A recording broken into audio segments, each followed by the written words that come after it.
नमस्कार, मैं मोहित आनंद आपका स्वागत करता हूं आपके अपने YouTube चैनल पर। उम्मीद करता हूं कि आप सभी बहुत अच्छे होंगे और मेरी वीडियोस को लगातार देख रहे होंगे। आज की इस वीडियो में हम इलेक्ट्रिक करंट के बारे में पढ़ेंगे। लास्ट वीडियो जो मैंने अपलोड करी थी उसमें मैंने आपको इलेक्ट्रिक चार्ज के बारे में बताया था और इलेक्ट्रिक चार्ज पहला और सबसे बेसिक कॉन्सेप्ट था हमारे चैप्टर इलेक्ट्रिसिटी का। आज के इस वीडियो में मैं आपको इलेक्ट्रिक करंट के बारे में सारी चीजें छोटी से बड़ी सब बताऊंगा। तो जल्दी से जुड़ जाइए इस वीडियो में और शुरू करते हैं बिना किसी देरी के। भाई सबसे पहले तो हम इलेक्ट्रिक करंट की अगर मैं बात करूं तो पहले मैं आपको बताना चाहता हूं कि करंट क्या होता है। कोई भी चीज जब फ्लो करती है तो करंट बनाती है। कैसे? जैसे अगर एयर फ्लो कर रही है तो उसको हम बोलते हैं एयर करंट। अगर वाटर फ्लो कर रही है तो उसको हम बोलते हैं वाटर करंट। इसी तरीके से हमारा टॉपिक क्या है भाई? Electric current. क्या है टॉपिक? Electric current. इसका मतलब है कि जब इलेक्ट्रिसिटी फ्लो करेगी तो हम कहेंगे इलेक्ट्रिक करंट। लेकिन मैंने कल की वीडियो में आपको बताया था कि इलेक्ट्रिसिटी का मतलब है इलेक्ट्रिक चार्ज, क्योंकि वो इलेक्ट्रॉन है जो चार्ज कैरी कर रहे हैं, जिनको हम चार्ज कैरियर बोलते हैं। तो ये जो चार्ज कैरियर होते हैं, चार्ज को कैरी करके एक जगह से दूसरी जगह जब मूव करते हैं तो फ्लो कर रहे हैं। तो जो चार्ज का फ्लो हो रहा है वही इलेक्ट्रिक करंट है। वाटर का फ्लो हो रहा है तो वाटर करंट है, एयर का फ्लो हो रहा है तो एयर करंट है। समझ में आ रहा है? तो व्हाट इज इलेक्ट्रिक करंट?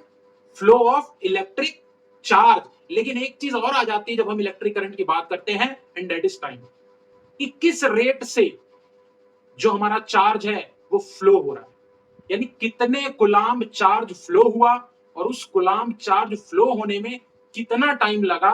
जब हम इसको कैलकुलेट करते हैं तो हमें इलेक्ट्रिक करंट की वैल्यू मिलती है।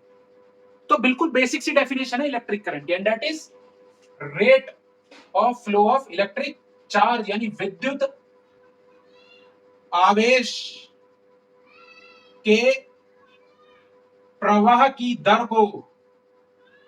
दर का मतलब तो आप समझते हैं फिजिक्स में, रेट मतलब टाइम। तो इलेक्ट्रिक चार्ज के फ्लो का जो रेट है, यानी कि जितना इलेक्ट्रिक चार्ज फ्लो हुआ कितना टाइम लगा, क्या मिल जाएगा हमें? इलेक्ट्रिक करंट मिल जाएगा। तो डेफिनेशन पता है तो फॉर्मूला भी पता है। कैसे? Electric current is equals to electric charge upon में टाइम। डिनोट किससे करेंगे? करंट को आई से, और इलेक्ट्रिक चार्ज को किससे डिनोट करेंगे? क्यू से। कल ही बताया। टाइम को किससे डिनोट करते हैं? टी से। तो शॉर्ट फॉर्म में फॉर्मूला बन जाएगा I is equals to Q upon T. उसके बाद अगर हमसे जैसे पूछा गया कि इलेक्ट्रिक करंट क्या है, स्केलर क्वांटिटी है या वेक्टर क्वांटिटी, इसमें बहुत कंफ्यूजन होती है। जो हमारा इलेक्ट्रिक करंट है वो एक स्केलर क्वांटिटी है। जब इलेक्ट्रिसिटी इन्वेंट हुई तो उस टाइम पे इलेक्ट्रॉन की खोज नहीं हुई थी। तो जब उसके डायरेक्शन को देखा गया कि भाई करंट का डायरेक्शन क्या है, तो करंट का डायरेक्शन था पॉजिटिव टर्मिनल से नेगेटिव टर्मिनल की ओर। बाद में जब इलेक्ट्रॉन ढूंढा गया तो पता चला कि यही चार्ज कैरियर है, लेकिन इलेक्ट्रॉन तो नेगेटिवली चार्ज है, तो वो कैसे फ्लो करेगा? नेगेटिव टर्मिनल से पॉजिटिव टर्मिनल की तरफ।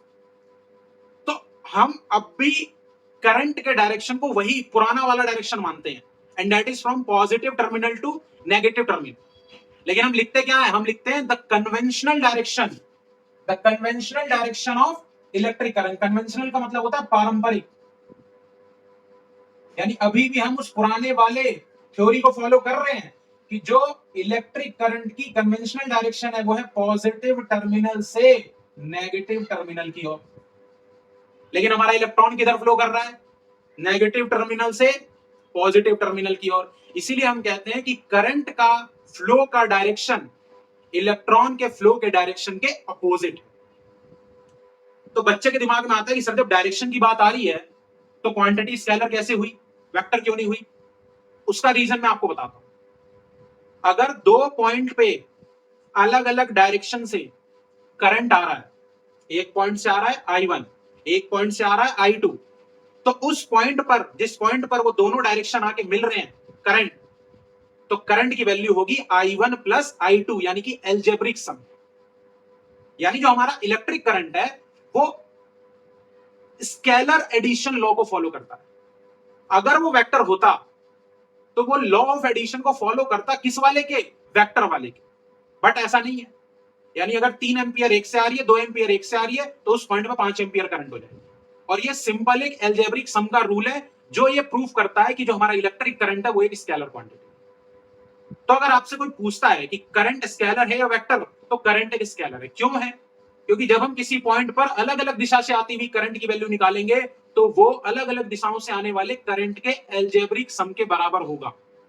वो स्केलर के लॉ ऑफ एडिशन को फॉलो करेगा, वेक्टर के लॉ ऑफ एडिशन को फॉलो नहीं करेगा। इसीलिए इलेक्ट्रिक करंट को हम स्केलर क्वांटिटी बोलते हैं, वेक्टर क्वांटिटी नहीं बोलते। लेकिन जब करंट के फ्लो के डायरेक्शन की बात करेंगे तो उसका जो कन्वेंशनल डायरेक्शन है वो इलेक्ट्रॉन के फ्लो के डायरेक्शन के अपोजिट है। यानी करंट बह रहा है पॉजिटिव से नेगेटिव, लेकिन इलेक्ट्रॉन बह रहा है नेगेटिव से पॉजिटिव। समझ में आ रहा है तो लाइक ठोकिए, चैनल पर नए हैं तो सब्सक्राइब करिए और शेयर करना ना भूलिए। तो डेफिनेशन, फॉर्मूला और स्केलर है या वेक्टर और करंट की डायरेक्शन ये एकदम क्रिस्टल क्लियर होगा।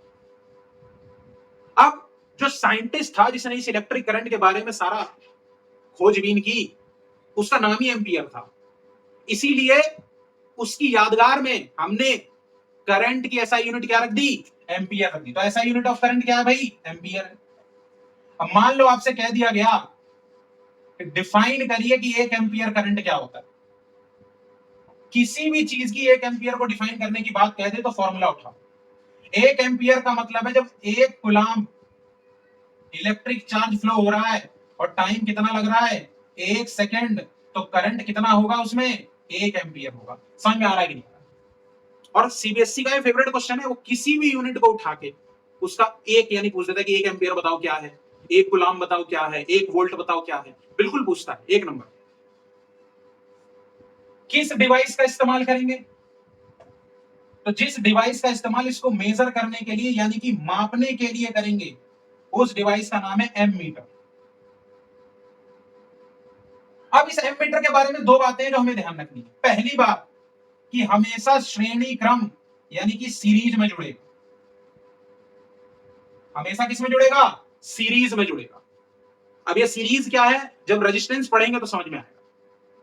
दूसरा पॉइंट कि इसका जो रेजिस्टेंस होगा यानी कि प्रतिरोधक, वो क्या होगा? कम होगा। भाई रेजिस्टेंस का काम होता है करंट के फ्लो को यानी चार्ज के फ्लो को रोकना। अब क्योंकि एमीटर का काम क्या है? मापना। किसको? करंट को। और रेजिस्टेंस का काम क्या है? चार्ज के फ्लो को रोकना यानी उसमें हिंड्रेंस पैदा करना। तो इसका रेजिस्टेंस लो होने का फायदा यह है कि जो ये मेजरमेंट करता है एमीटर, उस मेजरमेंट में एक्यूरेसी मेंटेन हो जाती है। क्योंकि अगर वो करंट को रोकेगा, चार्ज के फ्लो को रोकना मतलब करंट की वैल्यू जो है वो वेरी करेगी, तो हमें एक्चुअल पता नहीं लगेगा कि कितना करंट उस सर्किट में या उस कंडक्टर में फ्लो कर रहा है। इसीलिए एमीटर को जो लगाया जाता है इलेक्ट्रिक सर्किट के अंदर में, उसका रेजिस्टेंस लो होता है। और लगाते किसमें है? सीरीज में लगाते हैं। समझ में आ रहा है? तो डिवाइस जिसका इस्तेमाल करंट को नापने के लिए किया जा रहा है एमीटर। लेकिन डिटेक्ट करता है, अगर पूछ लिया जाए, समझिएगा बात को, कि करंट है या नहीं, डिटेक्ट करने का काम, तो डिटेक्ट करने का काम है गैल्वेनोमीटर का। गैल्वेनोमीटर ये पता लगाता है कि करंट है या नहीं बॉडी में, सॉकेट में, सर्किट में। दोनों अलग अलग चीज है, एक मेजर कर रहा है और एक डिटेक्ट कर रहा है। समझ में आ रहा है? उम्मीद करता हूं कि आज की ये वीडियो आपको एकदम बढ़िया से समझ में आई होगी। बेसिक्स से लेके सारी चीजें मैंने इसमें समझा। नेक्स्ट वीडियो में मैं चार्ज और करंट के कुछ न्यूमेरिकल्स पे एक वीडियो बनाऊंगा। मिलेंगे अगली वीडियो में, तब तक के लिए अपना ध्यान रखिए। धन्यवाद।